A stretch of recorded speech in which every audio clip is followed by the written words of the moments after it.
Okay, fans, welcome to yet another episode of the Blues Brothers podcast, the show that discusses all things football and, of course, Chelsea FC with guests, in-depth match analysis and much, much more. Our guest for this afternoon's edition of the podcast is a content creator, vlogger, who has taken social media by storm. With over 20,000 YouTube subscribers and over 3 million views on the platform, not only a huge Chelsea fan following, but also a football nut. We are delighted to welcome Iain Craig to the show. How are you, Iain, first of all, and how did you become a Chelsea supporter? Because we know, after just speaking to you very briefly before coming off air, you've now reached the bucket list of becoming a season ticket holder at Stamford Bridge as well. Yeah, I'm all good. Thanks for having me on. I live in northwest London, West London, Chelsea fan through and through. Went with my dad, age 6 or 7, I think it was. I went to my first game, which would have been the kind of early stages of the Mourinho era. So really kind of just got on from there. Massive influence from my dad. My dad influenced by his brother. Didn't grow up with a hell of a lot of money, so I've been going for Chelsea for a fair few years, but it was the only thing they could really afford to go to. And obviously now it's turned into a completely different machine. So it's been a great of 20 or so years, whatever it is, just under 20 years supporting Chelsea for me so far. But I know it hasn't been all sunshine and rainbows before that for family members and various different people. But yeah, that's my kind of starting block. As probably many people's is the dad or the uncle or some male father figure kind of just getting you in and setting you up for either a life of massive enjoyment or massive misery normally.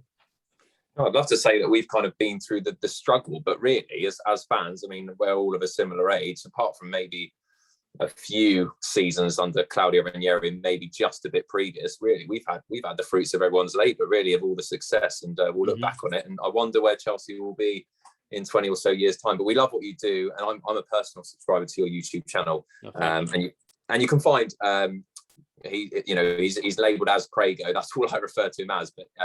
All the post-match analysis, he does kit reveals, all sorts, and it's all very regular. And he definitely brings his opinions across. There's no doubt about that, which must bring in the punters. So definitely give it a look out. We'll obviously link you below, and we'll plug that at the end of the podcast. But we've got to start, Craig, as we do always, with the latest action, which was the convincing 3-0 win over Aston Villa, which is a side who we tend to get quite a lot of goals against. An amazing goal record. And just before we came on, I actually I heard a stat actually that we're only us and Manchester United have got 600 plus goals in the Premier League era. So we hit that mile mark. So just wanted to get your thoughts, because you were at the game, Greg, and what a complete clinical performance it was. And of course, the main man, Lukaku, doing what he does best. Yeah, I thought it was prime textbook kind of Champions performance, that actually. Of course, we started sounding ways, and there's a lot that can be made of it. Didn't have a great debut, but it doesn't make a difference because we're in at half time 1-0 up, and it could have been a hell of a lot different. And the reason why we weren't is because of the main man, and someone who I loved the signing when he came in about a year ago, Edouard Mendy, man, keeps us in the game, and that's all you've got to do with these like top level games of football, is keep yourself in with a chance to win it.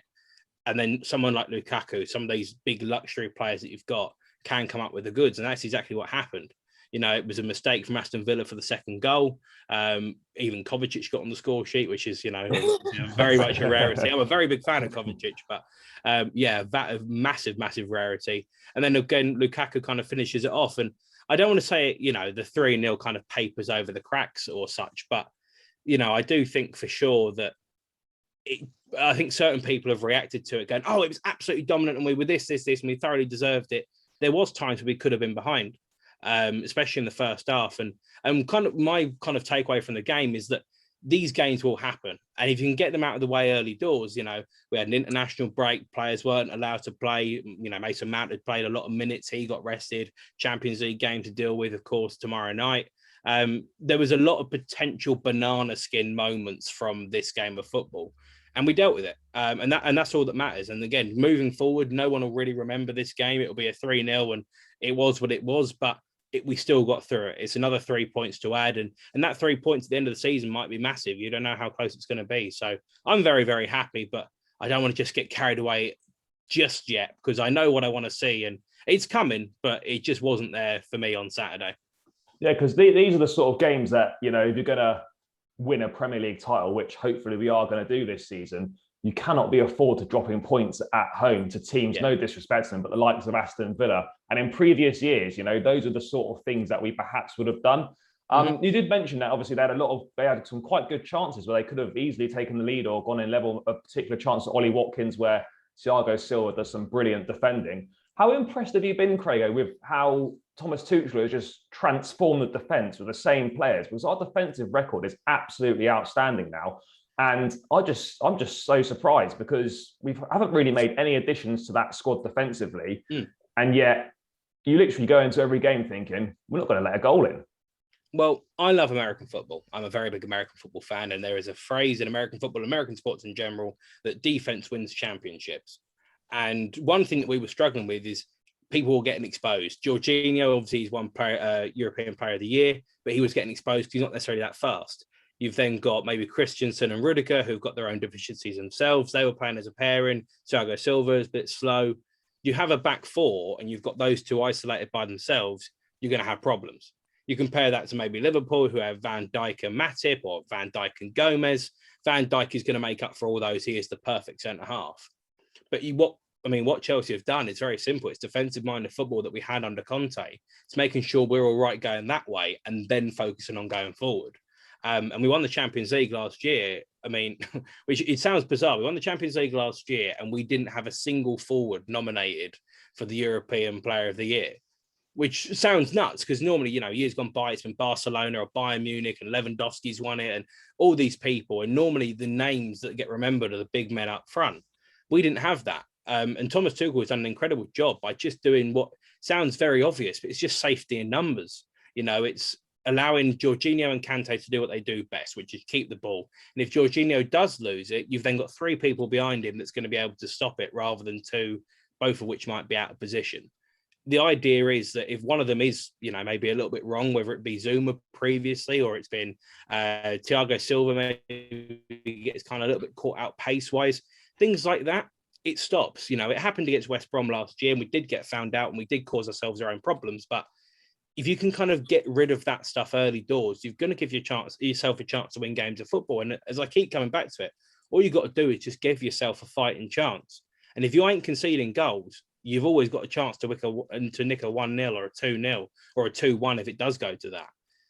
And Thomas Tuchel has done an incredible job by just playing to his strengths. We've got some incredible forwards. We spent a lot of money on forwards last year, but we have three up top, and this is what England really should have done in the Euros.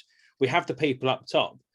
If they are good enough, they will score goals. Lukaku clearly wasn't necessarily brilliant on Saturday, scored twice. 2 opportunities, took both of them. Mason Mount creates a lot of opportunities, so does Werner, so does Havertz. You could pick any one of those players up top. They're fine. They're looking after themselves. You've now got 5 defensive-minded players, plus then Jorginho and Kante that can do a bit of both. And it's just a perfect mix. You don't have to go and win every single game by scoring 8 goals. You can win games 1-0 and 2-0. And Thomas Tuchel was very educated in doing that. And it's probably why it didn't really work out for him at PSG, because he didn't have that same defensive stability. He had all the people going forward. He had Mbappe, he had Neymar, but he still struggled with his back 4. Now playing with a back 3, and when we want it to be a back 5, it just deals with every potential outcome that could come from any opponent that throws whatever it is at you. And it's just a very stylish way of playing. It might not necessarily be sexy football or whatever, but it's stylish because all we want to do, and it's this is football, this is a results-driven business. We want to win games, and if you don't concede goals, you are going to win games.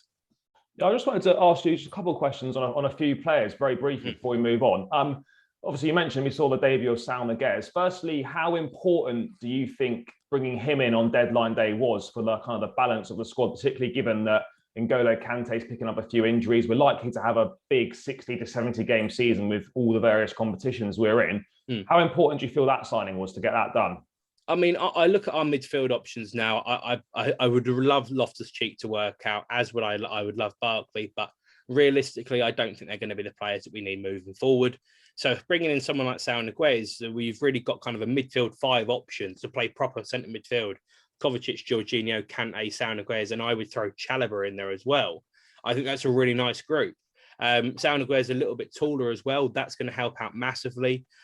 Sometimes I do feel we get popped a little bit and you can play aerial balls that we miss out on. Saunaguer, I think, is 6 foot or 6'1". So hopefully he can try and, help out with that. But we did need depth. And obviously we lost Billy Gilmore, who I wouldn't necessarily class as a depth player because obviously he is so young and he is so small and he's got a long way to develop. And we've brought in someone that could be a guaranteed starter for us, depends on how he plays. And again, with Saunaguer, there's no, it's no obligation. So if it doesn't work out, we go, okay, it is what it is. We bring Billy Gilmore back, or maybe we bring someone else in. If it does work out, it's a fantastic acquisition that we're going to have, and we can get him for, I think, 35 million quid. It's a great situation to be in. It was definitely something that was needed. Again, it might not be sexy. It might not be, the high drama ones where we've had Torres or various different people, but it was someone that did a job, and that's what Saunaguer is going to do. Had a tough debut, but he'll get into the flow of it, and I wouldn't be surprised to see him play against Zenit, actually. Yeah, I just wanted to quickly ask you again about another player who got his kind of first minutes of the season, obviously through Reece James's suspension. Myself and George have kind of disagreed on this over the transfer window. I saw Callum Hudson-Odoi back in the starting lineup for the first time this season.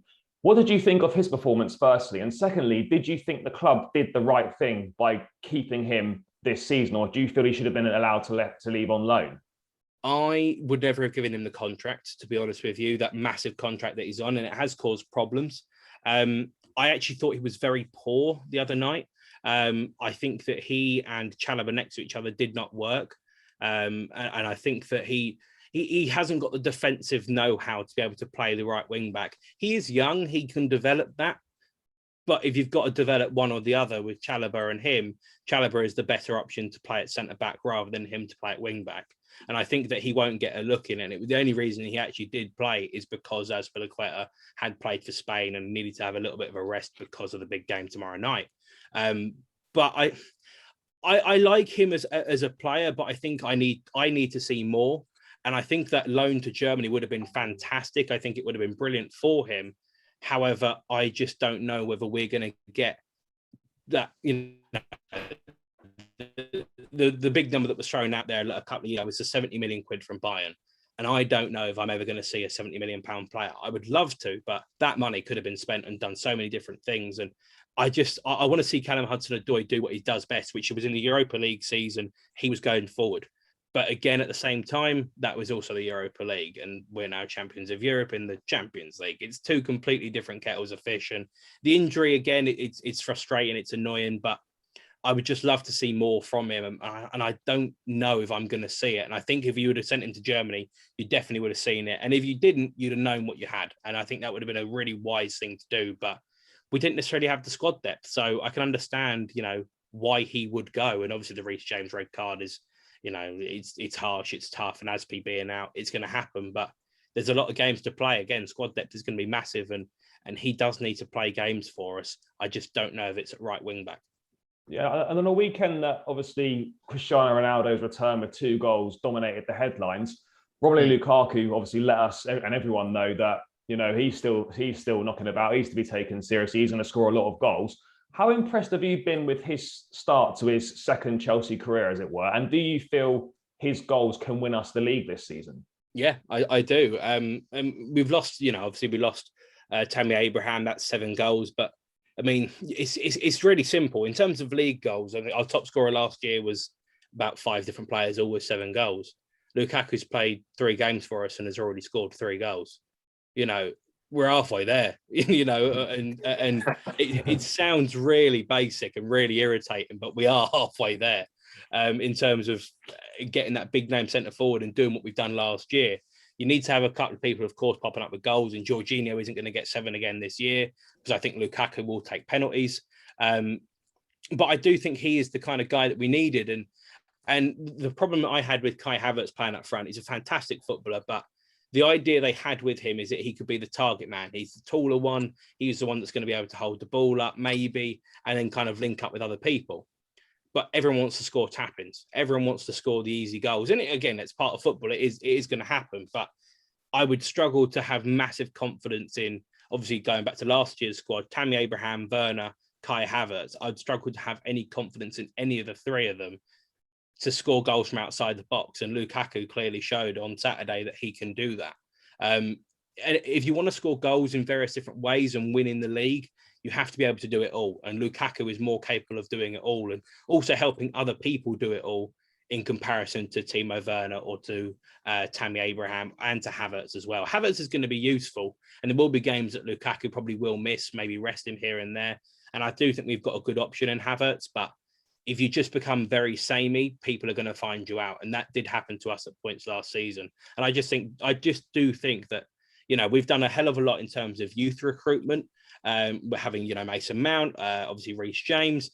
I'm going to count Azpilicueta because it basically cost us nothing and he's been in the club since forever. Andreas Christensen, there's loads of players. We've done incredible business from young ages and getting people that are going to come right the way through, whether it be Azpi or Mason Mount and Andreas Christensen. We can see at the club for a long period of time that we can afford to go and spend £100 million on Lukaku and not care, because that's the thing that's going to add us, you know, take us that next step up. We've already done the business we need to do elsewhere. We can afford to spend the money on that big name player because we've saved it in so many other areas as well. I just think Lukaku was the perfect fit.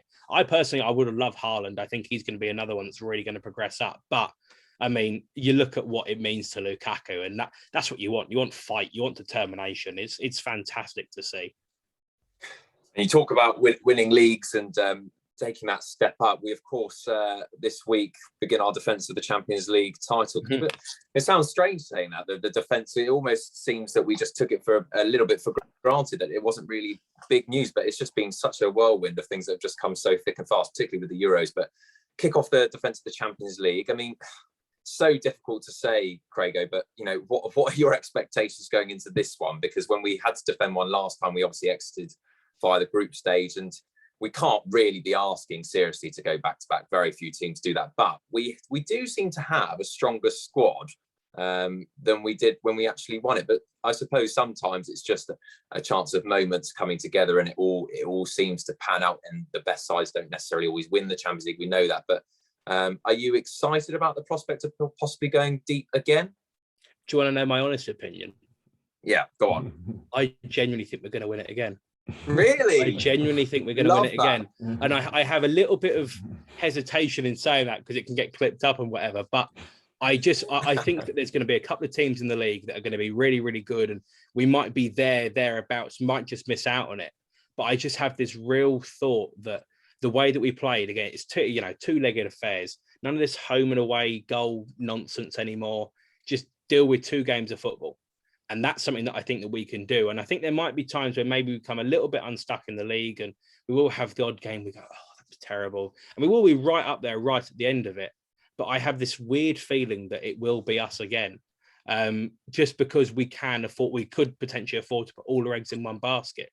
I think if it's one of those ones where we're going to see, you know, if it's us, Man City, Man United, if it's all going to be up there, we're all going to be fighting, it's all going to be 5 points in it, maybe not. But I think we are going to be a better side this year than we were last year. And I think last year, one thing that we really excelled at is keeping clean sheets and making sure that we are in games. And we did all that without a centre forward. And I think that certain people, you know, am I allowed to swear on here? Yeah, whatever, mate. Yeah. I think people are going to be, the old shit factor is going to come in, because exactly what we did last year is going to kind of come into play again, plus then add in Lukaku. And I think they know that whether they want Lukaku to go and score 2-3 goals a game, which I don't think he's going to do all the time, but if they do want him to score once or twice and then defend and help out in that area, I think people are going to be really struggling to deal with that. And I think people are going to have to come up with ideas to beat Chelsea. And I'm not necessarily sure that a lot of teams can do it. And by the time that you can play the English teams, it might already be too late. I mean, I'm not sure we'll win it again, but I do think we're very well equipped to go deep into this competition again. You know, you look at the teams across Europe that could win it.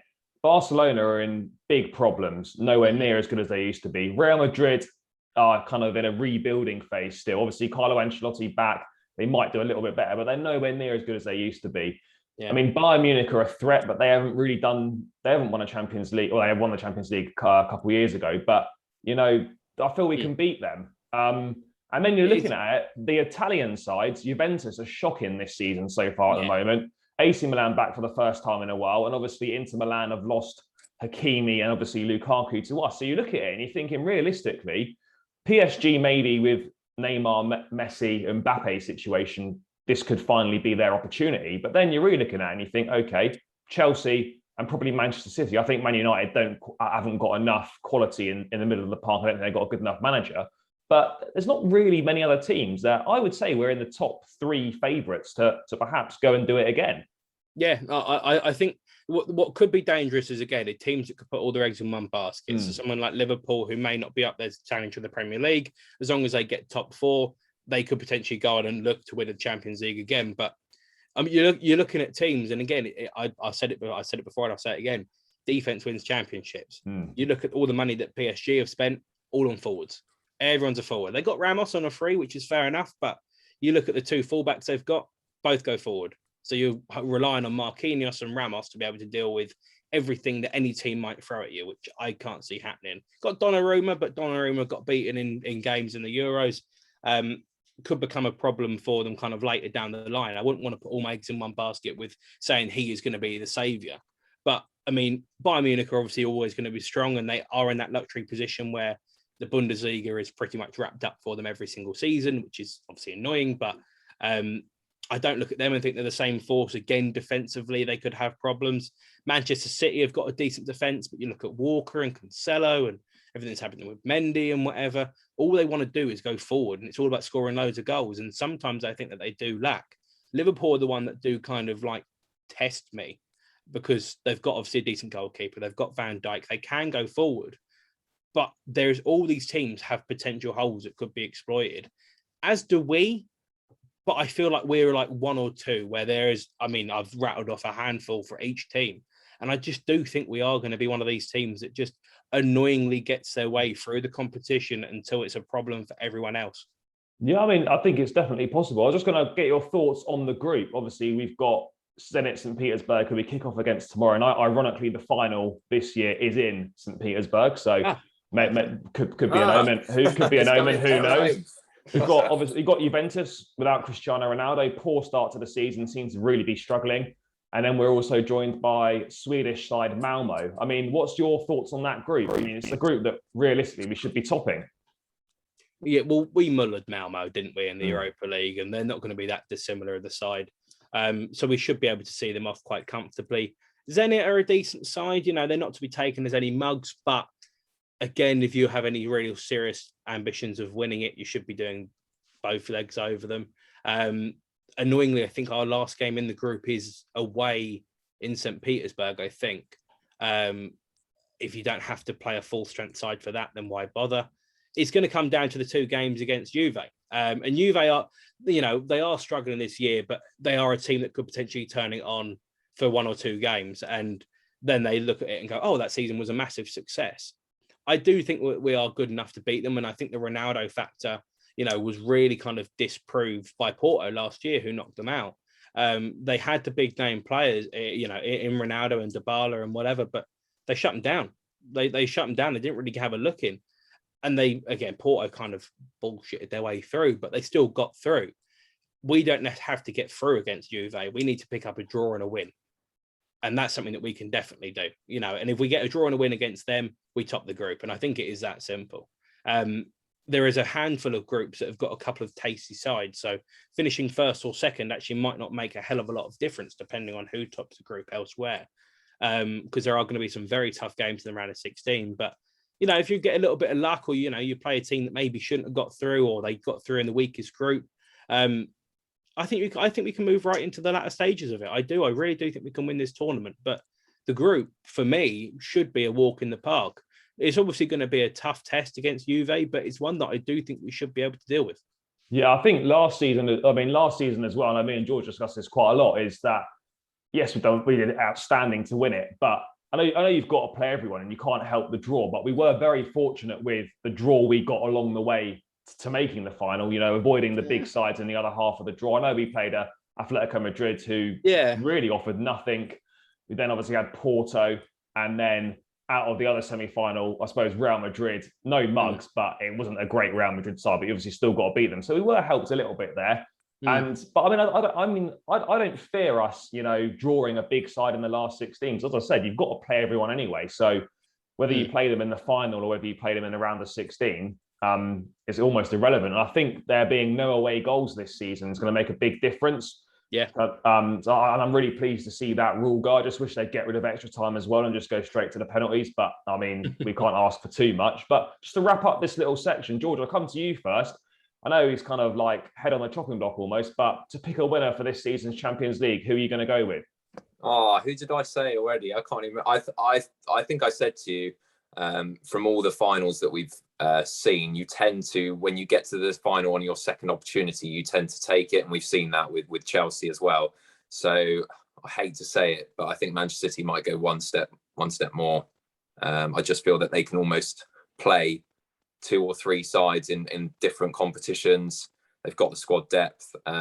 Maybe I think their biggest downfall is like PSG, where they're a bit almost obsessed by it, which Chelsea were for a long time. And sometimes that plays on your mind because, like Craigo said, it's putting all your eggs in one basket and then actually becomes a negative rather than just kind of going with emotions. But I'll have to go Manchester City. And Craigo, you're going to go, obviously, you're going to go for Chelsea, are you? Yeah, I'll go for Chelsea. I do. I think, I mean, if you wanted me to pick another side, I would probably say someone else would be PSG. But again, I do think they have got their deficiency. So I do think that any side in this tournament is very much there for the taking. So I will back Chelsea. Yeah, I mean, I'd love to say Chelsea. I think we'll do very well. Ultimately, I'm going to have to go with someone different. I do think, and I've said it a couple of years before, I do think this year, it has to be this year for PSG. I mean, I think they probably had the best transfer window possibly ever in football for as long as I can remember. They've now got Lionel Messi. There's now no excuses not to win the Champions League for PSG. They've got everything they could possibly need. So, I feel this could be the season they do it. But obviously, I'd love Chelsea to do it. But obviously, you have to wait and see what happens with that one. But yeah, just moving slightly away from football now. Obviously, you've got a very big following on YouTube. Just a little bit going into that. How did you get into YouTube in the first place? How did that kind of all start for you? Weird one. It was an ex-girlfriend of mine. I was just finishing college. So I was 18 and there was this kind of competition. Well, I say competition. It was this little kind of project running with Pro Direct Soccer. And they just said that they're looking for people who can kind of show their passion for football. And I studied a football course at college and I was actually working for Nike, and working in a Nike store was my first job. So I kind of knew what I needed to know about the football side of things. And I knew obviously Pro Direct Soccer knew about their boots and obviously sell their boots. And that's kind of their main go-to thing. So I just went, I saw this thing and I was like, I could do that. I totally could do that. And my ex-girlfriend kind of was the one that gave me the push. So I went to the ladies' FA Cup final, the women's FA Cup final, which was Man City and Birmingham, I think. Oh, no, I lie. It was the Chelsea-Arsenal one that we lost. Chelsea-Arsenal one that we lost. And I just made a little minute vlog of it. And people liked it. Pro Direct liked it. They shared it on their thing. And I got a buzz off it. And I just kind of thought I'm just going to keep going and keep going. And at the time, Instagram only allows you to share a minute. So I was like, oh, okay, I've done this really cool thing, but I kind of feel like I should do more than a minute on it because there's a lot of stuff that I can't fit in. So I started a YouTube channel and just started to kind of grow from there. And it was a long old slog. It was a really, really long time. I think I started doing my YouTube stuff in about 2016. And by the time the 2018 World Cup came around, I had 500 subscribers. So we are talking quite a while. Didn't really know what I wanted to do and how to do it and whatever. And it was very much just a hobby. Went to university, then started to take it a bit more seriously. And from 2018, I think it was end of 2018 that I hit 1,000 subscribers. So about 500, I doubled basically what I'd done in 2 years in about 6 months. And then started to think, I could really do something with this. And then, of course, it kind of goes and goes and goes. When you hit that 1,000 mark, it does seem to go a little bit quicker. And people go, oh, okay, someone's following. There's reasons people are following him. And when you do get to those big milestone numbers, it does speed up the kind of next process. But, with especially a lot of my growth, I mean, going into the pandemic, I was on, I think I just hit 5,000 kind of a couple of weeks into the pandemic, 5,000 subscribers. And then TikTok came about and I thought, oh, one of these things, should I give it a go? Should I jump on? Should I do whatever? And it was actually a different girlfriend that basically said, oh, you couldn't do that.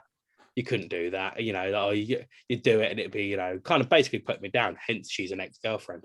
And I just thought, sod it, I'm going to do it. And all of a sudden, it just kind of went nuts. And I hit 100K on TikTok in a matter of, I think it was about 2 months or so.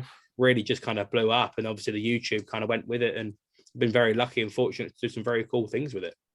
Yeah, I mean, I would kind of wish I'd spent my lockdown perhaps not doing Boris Johnson impressions on YouTube, on TikTok, and maybe doing a bit more Chelsea stuff. But in terms of, like, obviously now you've got your over 20,000 subscribers, quite a kind of a presence on the channel. Obviously you went into sort of how you grew it a little bit there. There's obviously a lot of people that will be listening, obviously including myself and George, trying to grow a YouTube channel. Are there any kind of sort of maybe top 3 tips you would give? Obviously you mentioned like patience, really, anything like consistency of content, etc. The one thing I would say more than anything is passion. Bring passion to what you do, and I think people can appreciate it. I've grown a little bit off of taking the mick out of Arsenal fan TV and expressions and whatever. It's, of course, is it a bit tactical because you're going after these big channels? Yeah, of course it is, but I've missed being in the workplace. I was furloughed for over a year with my job. I've missed being in the workplace, and that's the kind of workplace banter that you would have. It's that kind of something that you really enjoy. The Americans call it like water cooler moments. You just kind of like take a little bit of a dig and whatever, and have fun and have a laugh. And that was the thing. And I think that's something that really just kind of gets passed over. Is just enjoy what you're doing and bring passion to it. If you see my Chelsea vlogs, I go mental every time Chelsea score because, I mean, I'm 23 years of age. I could get hit by a bus tomorrow. So I want to make sure that those 23 years that I've had supporting Chelsea, I've done everything that I can to really enjoy it and really make the most out of it. And that's a kind of, a bit of a kind of drive that I've got would be just to put everything you can into it, in terms of enjoying it, in terms of going through the motions. And when Lampard got sacked, unfortunately, I was a massive Lampard fan. Still am a massive Lampard fan. I'd love to have seen it work out. Obviously, it didn't. And I was annoyed. And people obviously kind of received it in different ways. And it is what it is. I can't control how they receive it. But for me, I just put passion into what I do, and that would be the main thing that I would say was really dive into it, really back whatever it is that you want to do, and go fully into it. And if it doesn't work out, you can say you tried. That's the big thing. I don't want to live with the whole regrets. And I found like I'm doing like some Facebook mum quote and whatever, but just go for it. Just really go for it. It might be fun. It might work out. If it doesn't work out, you gave it a go and you can hold your head up high. But I would say massively bring passion. That would be my absolute number one thing. Consistency is key. It's not necessarily making videos every single day and putting them out. It's about, if you are going to do it, make sure they're good videos. I could have reacted to every single Arsenal game last year, taking the piss out of Arsenal fan TV, but when they drew, maybe it wasn't as good as when they won or when they lost or whatever. So I would definitely say about consistency is key, and it's not necessarily about always being the most, the most on it or the most, kind of current and topical thing, but it's also about just making sure that when you do upload, it's a banger, something that you can go, yeah, I'm really proud of that one. And if people don't like it, don't make a difference. It doesn't make a difference because you're proud of it and you can control what you can control.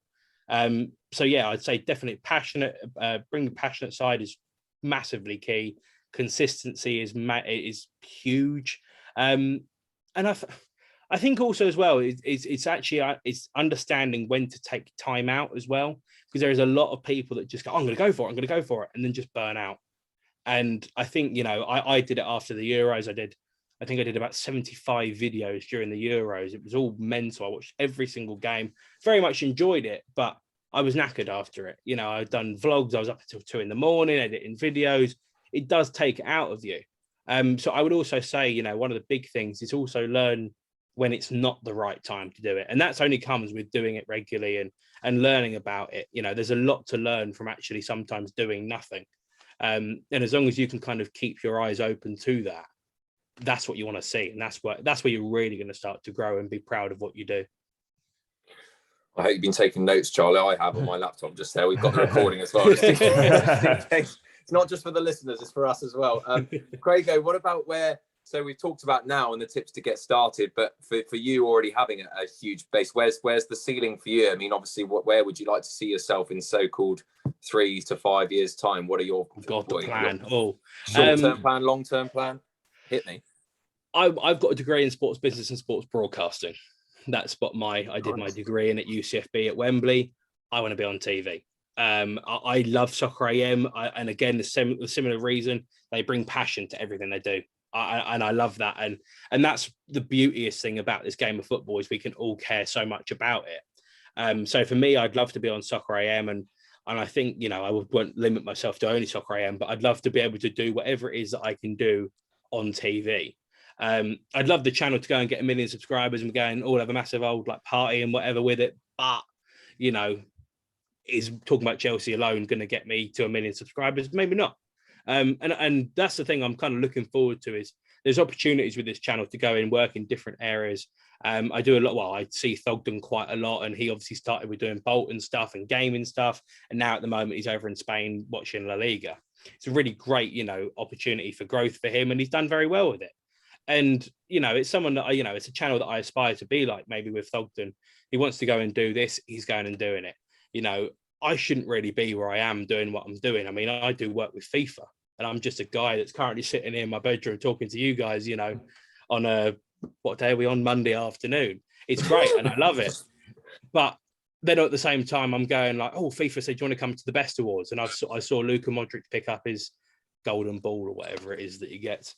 Very, very cool. And I highly rate that. And I want to do more of those big kind of projects. And that's the thing I'm kind of aspiring to be.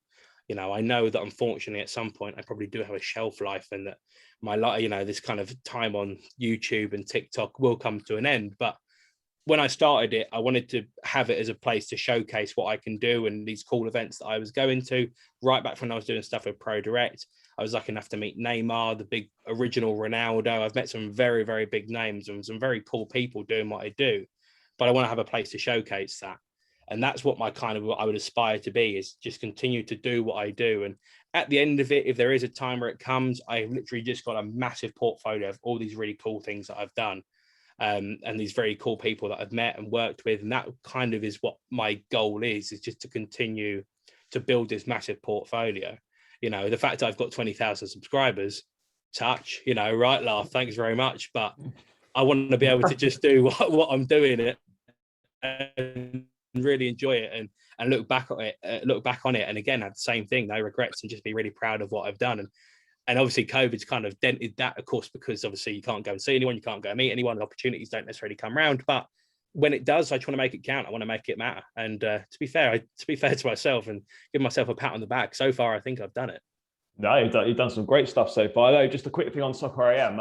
Myself and George were lucky enough. Here we go. Every week does this. Myself and George were lucky enough. Actually, funny enough, back in 2012, we went on Soccer AM in the Luther Bissett stand for the FA Cup final episode. So it was like half Chelsea, half Liverpool.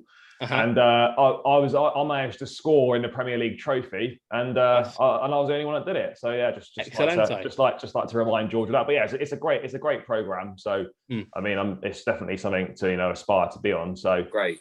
So now Craigo knows about it, and he's which one is he on the list of how many people know about that story? Yeah, mate. Well, you just got to let him know, mate. It's my claim to fame. I've scored on Soccer AM. Not everyone does that. The thing is I generally at some point will spend time and I will look back at it, trying to find that moment, because I always loved those car park games. They were brilliant. Oh, I mean, I've still got the video, so I'll upload it to YouTube and we can let everyone see. I'll send it over. Yeah, I'll send it over, mate. Yeah, that's fine. I'll leave you two to it. I'll see it. But yeah, no, just to finish up then, last sort of 5 or so minutes, just got a couple of quick fire questions, that have been sent in, and we're just going to kick that off.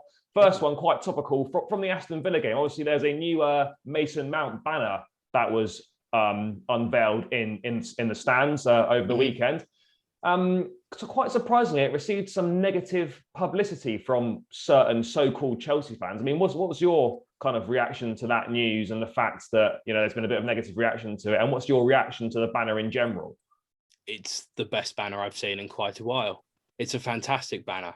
Anyone that's proper Chelsea appreciates it, and I think there were certain people that have certain Chelsea fans that have got themselves caught up in the whole Lampard debate, which is why, again, it got so passionate and emotional and whatever. You know, people are entitled to their opinions, and I don't care necessarily what they are. I know what mine is, which is what Lampard did for Chelsea by bringing in players like Mason Mount and Reece James and Tomori and whatever is a massive part of this club, and it will be a big part of it for the future as well. And I'm very grateful for that. But the message that this banner sends is everything that I think Chelsea should be about. You know, is it a bit early for Mason Mount? Yeah, probably. But he had a dream. He wanted to win the Champions League, and he's done it. Now, people can go, we're celebrating Mason Mount's career, and this is what he's done, and this is it, and blah, blah, blah, blah, blah. We're making him a legend from the word go. No, you know, we've got a hell of a lot of academy players that are playing currently at Chelsea, currently abroad, on loan, wherever. They are going to be great players in years to come. And it's a perfect opportunity to just inspire a generation, you know, and inspire people to really, if they really want something, to go and get it. It's called hard work. And that's why Mason Mount's reached the top of his game. It's why Reece James has reached the top of his game. And that's what I love to see. I want to see these players really come into their own. And Mason Mount getting his own banner isn't only about Mason Mount. It's about everything that the club stands for. And I think if you've got a problem for it, just deal with it. You know, it's not going to just stop because you've had a moan on social media. I think it's terrible backlash. It makes no sense at all. The club are very proud of it. Mason Mount's very proud of it. Jody Morris is very proud of it. People want to see it, and it's happened. It's fantastic. I'm also seeing there's another banner that's being kind of raised money for at the moment, which is going to go down in the shed end. It shows kind of the whole history of Chelsea. You know, if you've got a problem with any part of that, deal with it. You know, that's part of us. That's part of who we are. And this, again, this banner for Mason Mount, it goes way beyond Mason Mount. The boy who had a dream. Anyone here has a dream. You know, I've got a dream to play for Chelsea. It's not going to happen, you know, but there are kids there, you know, 5, 6, 7, 8 years of age, you know, right the way up to 13, 14, 15, maybe even older, that have that aspiration to play for the first team and to score goals and bring the best for Chelsea Football Club. Do it. You know, go and show us, go and do what it is. And again, same thing with the YouTube. If it don't work out, you can say you tried, and it's a real positive message. And if people don't agree with it, that's their problem.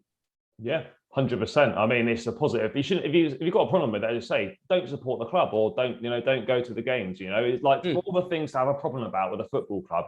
A banner just seems ridiculous, but you know, if you gave him a statue, even I might have gone, oh, okay. Don Terry hasn't got one, Drogba hasn't got one, Chick hasn't got one, Lampard hasn't got one. Yeah, it's a flag. It's a flag. Yeah, exactly. I mean, it's ridiculous, really, when it comes down to it. Moving on to the next one quickly. Slightly away from Chelsea. How excited are you to see Cristiano Ronaldo back in the Premier League? I was saying to you guys just before we came on, I'm a season ticket holder for the first time in my life, and I have been trying to plan a trip over to Madrid or Turin or wherever it be to watch Ronaldo. He's very much on my bucket list, and now I'm going to see it. It's of course it's a double-edged sword because he's going to play against my team, but you know, I'm a football fan. You know, I'm a football fan. I want to see the best players I can. I was very lucky when I was 15 years of age. I was volunteering at a football tournament, and I met Zinedine Zidane. I was working, and I met Zidane. Oh, wow. Yeah, exactly. That reaction is what I want to have in 15 years' time when I'm having, you know, my kids and whatever. And I went, oh, yeah, you know that Ronaldo fella, you know, the one that was really good. I saw him live because I've seen Messi live. I've seen Neymar live. I've seen, you know, Hazard. I've seen Zlatan. I've seen these really big players. I've seen all these people play. I haven't seen Ronaldo. And I don't know how long it is that he's going to be continuing for. Now I'm guaranteed to see him. And that's just fantastic news for me and, you know, and my life, because I'm a football fan. I want to experience it all. And just one last one to wrap up with. Sorry I haven't been able to get them through all of them, guys. It's quite an interesting one. I'll get both your thoughts on this, and I'll give mine as well. Who do you think is going to win the Golden Boot this year in the Premier League? We've obviously got a lot to choose from, some big name strikers. Obviously, Harry Kane's always up there. Mohamed Salah, who obviously reached the 100 Premier League goal mark this weekend. Lukaku back in the mix. Craigo, I'll come to you first. Who do you feel is going to win that Golden Boot? I do generally think it'll be Ronaldo. I do think it will. I think the way that Man United play is perfectly set up for him. And I think he's going to score goals. He doesn't necessarily have to score rockets every single week. He doesn't have to score headers every single week. He will score a hell of a lot of tap-ins, but come the end of the season, no one cares. Yeah, that's a fair point. George, who do you feel?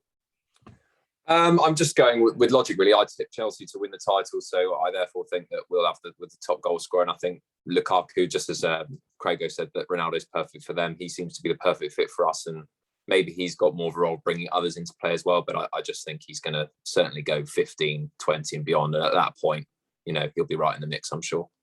Yeah, I mean, I think I picked Lukaku to win the Golden Boot when we've done some Premier League predictions before the season started. So I'm man of my word, I'm going to stick with it. I think he will score the goals that will fire Chelsea to the Premier League. So I'm going to go with Lukaku, but I think Ronaldo will go close, providing he stays fit and, United provide him with the service, etc. Harry Kane, Mo Salah, they could go close. I think Salah always scores a lot of goals. I think what rules him out for me is the fact he's going away for a month in January for the African Cup of Nations, missing a lot of games. That probably rules him out. And I just think Harry Kane, and I think Harry Kane, for me, not getting his move, that his mindset, as much as he says he's fully focused, I just think he perhaps isn't quite going to be as on it as he usually is. He'll still get a few, but no Golden Boot for me. But yeah, that brings the questions to an end. George, just anything to wrap up with? Well, we did a slightly different take, quite an inspiring podcast. So for anyone out there who's listening and thinks, they're really passionate about football, but they don't know where to start. I mean, Craigo's the perfect example of someone who's always passionate on the channel. And we will leave plenty of information on our posts below with where you can find all his content on all the platforms. So please stick around to watch that. But Craigo, thank you very much for your time. It's been a pleasure as always. And thank you to my co-host, Charlie Patrick. And just really enjoyed that one. So thank you both for joining me on another episode of the Blues Brothers podcast, guys. No, thanks very much, guys. Cheers. Thanks.